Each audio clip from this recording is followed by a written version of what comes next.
سب سے پہلے میں خان صاحب کے سائفر کیس کے حوالے سے عرض کروں گا. خان صاحب کا ٹرائل 2 مرتبہ جس طریقے سے چل رہا تھا وہ ہائی کورٹ نے کیٹیگوریکل الفاظ میں قواش کیا تھا. وہ پروسیس، وہ پروسیجر، وہ طریقہ کار جو جج صاحب نے ایڈاپٹ کیا تھا اس کو ہائی کورٹ نے قواش کر کے اسپیسیفک ڈائریکشن دے دی تھی کہ کس طرح اس میں پروسیڈ کیا جائے. ہم نے اس قسم کے کیس پہلے سے بھگتا ہے. وہ آپ لوگوں کے سامنے تھا تو شخانہ نہ اس میں ہمیں حق دفاع دیا گیا تھا، نہ ہی ہمیں اپنے جو مخالفین کے ایگزامینیشن ان چیف تھے ان پہ پراپر کراس کا موقع دیا گیا تھا، نہ ہی وہ کاغذات جو ہمارے بنیادی حق سے متعلق تھے کہ اگر ٹرائل ہونا ہے تو وہ فری، فیئر اینڈ ٹرانسپیرنٹ اور ان بائسڈ ٹرائیبیونل کے سامنے ہو، نہ وہ ہمیں وہ رائٹ دیا گیا تھا. اب سائفر کے کیس میں باوجود اس کے کہ کورٹ نے اسپیسیفک ڈائریکشنز دی ہے اور ایک سے زیادہ موقعوں پہ دی ہے، اس کے باوجود جج صاحب اس کی پرواہ کیے بغیر پروسیڈ کر رہے ہیں ٹرائل کے ساتھ. یہ آئین کی آرٹیکل 10 اور آئین کی بنیادی حقوق کے منافی ہے کہ اگر آپ کسی ایکیوزڈ کو، خاص کر ایسے جرم میں جن میں سزائے موت ہو، اگر آپ اس کو اس کی چوائس کا وکیل نہیں دیتے، آپ ان کو پراپر موقع نہیں دیتے اپنے آپ کو ڈیفینڈ کرنے کا، آپ ان کو موقع نہیں دیتے کراس ایگزامینیشن کا، آپ ان کو موقع نہیں دیتے کہ وہ وکیل صاحبان کو ٹائم ملے جس میں اپنے آپ کو تیار کر کے وہ اکیوز کی پروٹیکشن کرے. آپ نے دیکھا جج صاحب نے باوجود اس کے کہ ہمارے ایک سے زیادہ ٹرائل چل رہے ہیں جیل میں جو ہم سمجھتے ہیں کہ وہ سارے انلیگل ہیں. یہ صرف سائفر کا کیس نہیں ہے جو جیل میں چل رہا ہے، 2 کیسز نیب کے بھی چلوا رہے ہیں. ایک جو آپ لوگوں نے کبھی ہسٹری میں نہیں سنا ہوگا وہ ہے توہین الیکشن کمیشن. یہ پاکستان میں الیکشن کمیشن نے اپنی ہسٹری قائم کرتے ہوئے یہ کیس بنوایا ہے. وہ کیس بھی جیل میں ہی چل رہا ہے. ڈیلی بیسس پہ صبح 10 بجے سے جب وکلاء آ چکے ہوتے ہیں تو 8 بجے سے جج صاحبان پہنچے ہوئے ہوتے ہیں، 8 سے 4 بجے تک مسلسل وہ ٹرائل چل رہے ہیں. آلموسٹ ڈیلی بیسس پہ وہ ٹرائل کمپلیٹ کیے جا رہے ہیں. اس میں جلدی کس چیز کی ہے؟ لیکن سائفر کے کیس کو اسپیسیفکلی جو میں کہہ رہا ہوں کہ خان صاحب کو دی ادر ڈے وکلاء کے ہوتے ہوئے بھی، ان وکلاء کے باوجود جج صاحب کو اتنی جلدی پڑی ہے کہ جج صاحب نے خان صاحب کے لیے لیگل پلیڈر اور وکیل اپوائنٹ کر لیا. کسی اکیوز کے لیے اس کی مرضی کے خلاف وکیل اپوائنٹ کرنا آئین کی خلاف ورزی ہے. اس کے سخت الفاظ میں ہم شدید مذمت کرتے ہیں.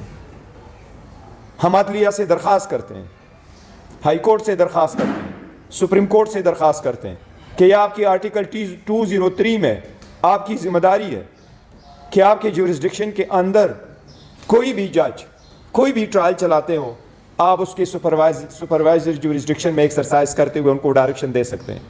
یہ آن کال فار ہے کہ جج صاحب خود کسی ایکیوز کے لیے وکیل اپوائنٹ کر لیں. اور اس مرتبہ جو وکلاء اپوائنٹ ہوئے ہیں وہ وکلاء وہ اپوائنٹ کر لی ہیں جو آلریڈی پراسیکیوشن کی طرف سے پیش ہو چکے ہیں. یہ آئین کے نہیں، یہ قانون کے نہیں، یہ تو ایک عام لاجک اور پنچایت میں کبھی ایسا نہیں ہوتا. اور اتنا بڑا کیس جو اس میں آپ سزائے موت کی طرف لے کے جا رہے ہیں، اس لیے اس طریقہ کار کو ہم انسانی بنیادوں کی بھی خلاف ورزی سمجھتے ہیں. میں ان سب سے ایک درخواست کروں گا. وہ خان صاحب نے بڑے سخت الفاظ میں اس بات کا ذکر کیا تھا اور قرآن کی آیت کا ان کے لیے منسوخ کرتے ہوئے کہا تھا کہ یہ اللہ کا بھی فرمان ہے کہ کسی کی دشمنی آپ کو اس بات پہ مجبور نہ کر دے کہ آپ عدل نہ کرو، عدل کرو، یہ تقویٰ کے قریب ہے. ہم آئینی ذمہ داریاں عدلیہ کو ریمائنڈ کراتے ہوئے ان سے پرزور مطالبہ کرتے ہیں کہ عدلیہ پہلے سے کہ ہم خود کوٹ جائیں، ہم دیکھتے ہیں عدلیہ ایسے سرکمسٹانسز میں کیا اقدام کرتی ہے.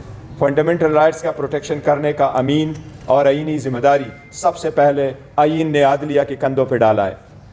ہم آگے دنوں میں دیکھیں گے کل میں کہ چیف جسٹس آف پاکستان اور چیف جسٹس اسلام آباد ہائی کورٹ کیا اقدامات کر رہے ہیں. آج اس طرح کے شارٹ نوٹس پہ میں ان کی توجہ مبذول کروا رہا ہوں اور ان سے آئینی اور قانونی مطالبہ ہم کرتے ہیں باضابطہ طور پر کہ اس میں آپ انٹروین کر لیں.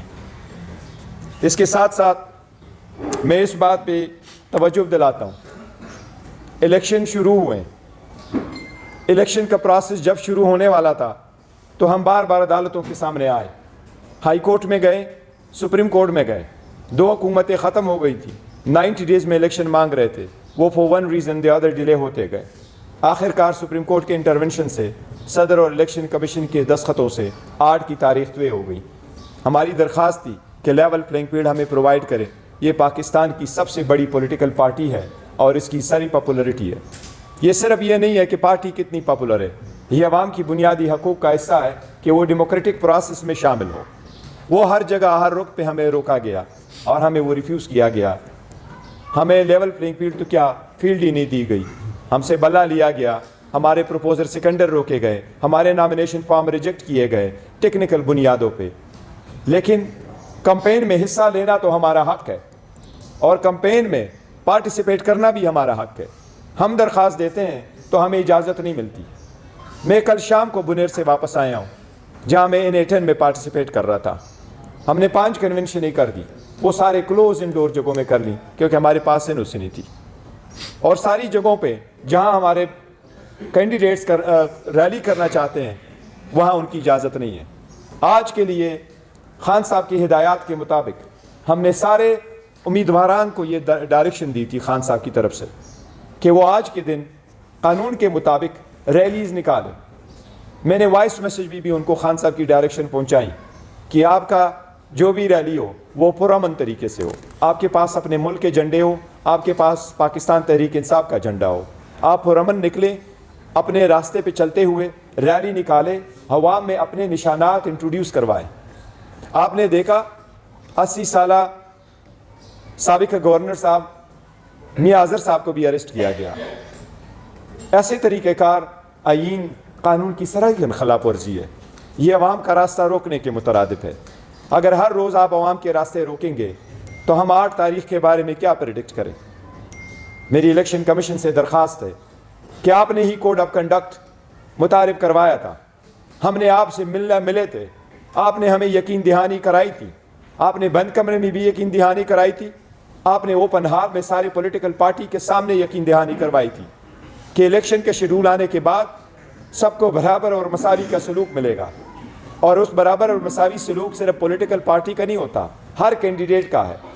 हमारे कैंडिडेटों को आज अपने इंतखाबी निशानात इंट्रोड्यूस कराने में क्यों ये दिक्कतें पेश आई, उनमें क्यों ये मुश्किलात पेश आ रही है। हम इलेक्शन कमीशन से बाज़ाबिता तौर पर मुतालबा करते हैं कि इसके ख़िलाफ़ एक्शन लें, मेक श्योर करें हमें आइंदा ये ना हो। लेकिन जो आज हमें रोका गया और हमारे उस रास्ते में एक रुकावटें डाली गई, ये हम समझते हैं आईन और कानून की सरीहन खिलाफ वर्जी है।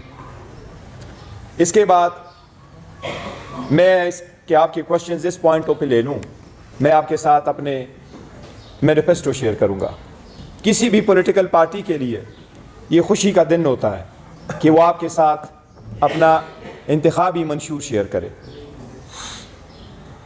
मैं ये अफसोस के साथ भी कहना पड़ता है कि मैं खुशी के साथ तो बैठा हूँ रऊफ साहब के साथ और रिजवान साहब के साथ, अपने सारे दोस्तों के साथ, लेकिन जिस टीम ने बड़ी मेहनत के साथ 6 महीने काम करते हुए इस मैनिफेस्टो को तैयार किया, उसके मेजॉरिटी मेंबरान साहिबान जो हालात बने हुए हैं आपके सामने हैं, उनके पेश नज़र वो मेरे साथ आज नहीं बैठ सकते हैं। हम आपको इज्तिमाई तौर पर वो नहीं डिस्प्ले कर सकते हैं जो है, ये हम समझते हैं कि ये इटसेल्फ आईनी और कानूनी खिलाफ वर्जी है। हमें अगर मैनिफेस्टो डिस्प्ले करने में दुश्वारियाँ आ रही हैं तो इससे आप अंदाज़ा करें कि कितनी कोशिश की जा रही है एक पार्टी को इंटायर प्रोसेस से आउट करने के लिए और उनके सपोर्टर और वोटर और कैंडिडेट्स को। लेकिन बहरहाल हमें न सिर्फ ये दावा है बल्कि आपने देखा है ग्राउंड रियलिटी भी है, आपके सर्वे में भी है, आपके पास हर वक्त कैमरा होता है, आप इस मुल्क के मुअज़्ज़ज़ शहरी हैं, आप इंडिपेंडेंट हैं, आप जाते हैं गली कूचों में, आपका आवाम से वास्ता पड़ता है।